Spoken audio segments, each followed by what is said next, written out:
महाराष्ट्राची परंपरा जपणारे शरद पवार. महाराष्ट्राचा Sahyadri, the untold stories of Sharad Pawar. Maharashtra म्हणजे संतांची भूमी. आपल्या या समृद्ध संत परंपरेचा अभ्यास करण्यासाठी एखादं संत पीठ असावं, ही मागणी 80च्या दशकात पुढे येत होती. शरद पवारांनी मुख्यमंत्री असताना 1991 मध्ये पैठण संतपीठाची घोषणा केली. पैठणच्या ज्ञानेश्वर उद्यानाशेजारची 17 एकर जागा संतपीठासाठी दिली. नंतरच्या अर्थसंकल्पात या कामासाठी 1 कोटी रुपयांचा निधी उपलब्ध करून दिला. पवार मुख्यमंत्री असताना आमदार वल्लभ बेनके यांनी शिवनेरी किल्ल्यावरची शिवजयंती राज्याच्या मुख्यमंत्र्याच्या हस्ते सुरू करण्याचा प्रस्ताव मांडला. क्षणाचाही विलंब न करता पवारांनी तो प्रस्ताव स्वीकारला. तेव्हापासून दरवर्षी मुख्यमंत्री कोणत्याही पक्षाचा असो 19 फेब्रुवारीला शिवनेरीवर येतात. ही परंपरा शरद पवारांनी सुरू केली. लाखो भाविक जिथं जातात त्या तीर्थक्षेत्राच्या ठिकाणी पायाभूत सुविधा पुरवण्याकडे पवारांनी नेहमीच लक्ष दिलं. मुख्यमंत्री असताना त्यांनी आळंदी, देहू, पंढरपूर, तुळजापूर, शेगाव, भीमाशंकर अशा देवस्थानांना विकासासाठी भरघोस निधी दिला. आळंदीत समाधीच्या थेट दर्शनाला जाता यावं म्हणून नदीवर दर्शनबारीच्या भक्ती सोपान पुलाच्या बांधकामासाठी त्यांनी मदत केली.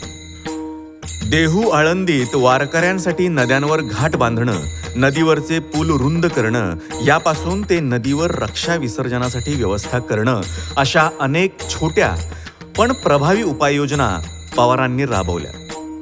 वारकऱ्यांना इंद्रायणी, चंद्रभागा स्नानासाठी धरणातून पाणी सोडण्याची दक्षता त्यांनी घेतली.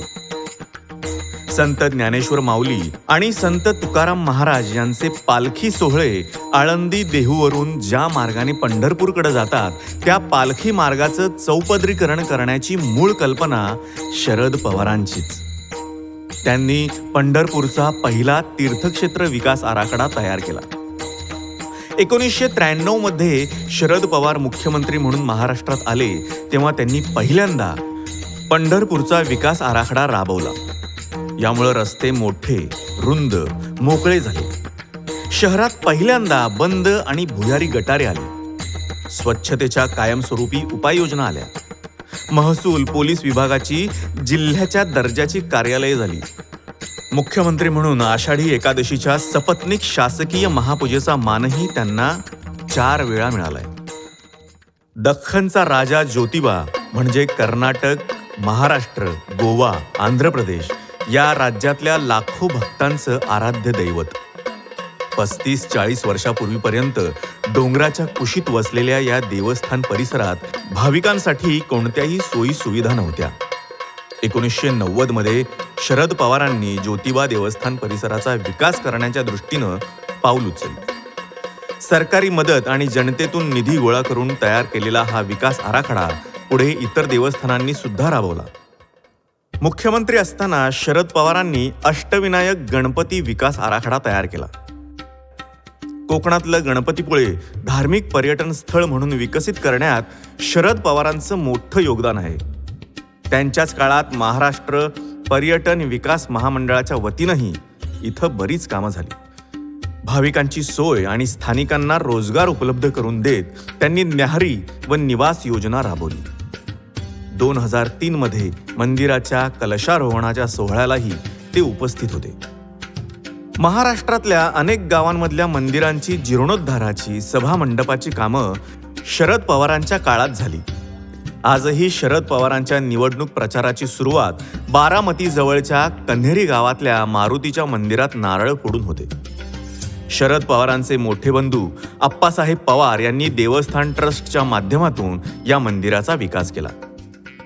महाराष्ट्राची संस्कृती, नैसर्गिक सौंदर्य, ऐतिहासिक वारसा टिकवण्यासाठी, समृद्ध करण्यासाठी शरद पवारांनी नेहमीच सकारात्मक भूमिका घेतली. त्याचवेळी पर्यटनाला चालना देऊन स्थानिकांना रोजगाराच्या संधी मिळवून दिल्या. त्यातून महाराष्ट्राच्या विकासाला गती दिली.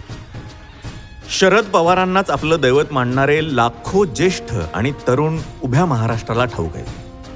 त्यांचं हे दैवत छत्रपती शिवाजी महाराजांना आदर्श ठेवत लढतं आहे. संतांच्या प्रबोधनाच्या वाटेनं पुढे जाणाऱ्या फुले, शाहू, आंबेडकरांच्या विचारांनी गेली 6 दशकं महाराष्ट्र घडवण्यासाठी वाटचाल करत आहे. म्हणूनच सदैव लोकांसाठी झटणारा हा नेता महाराष्ट्राच्या विकास मंदिराची नामदेव पायरी ठरतो.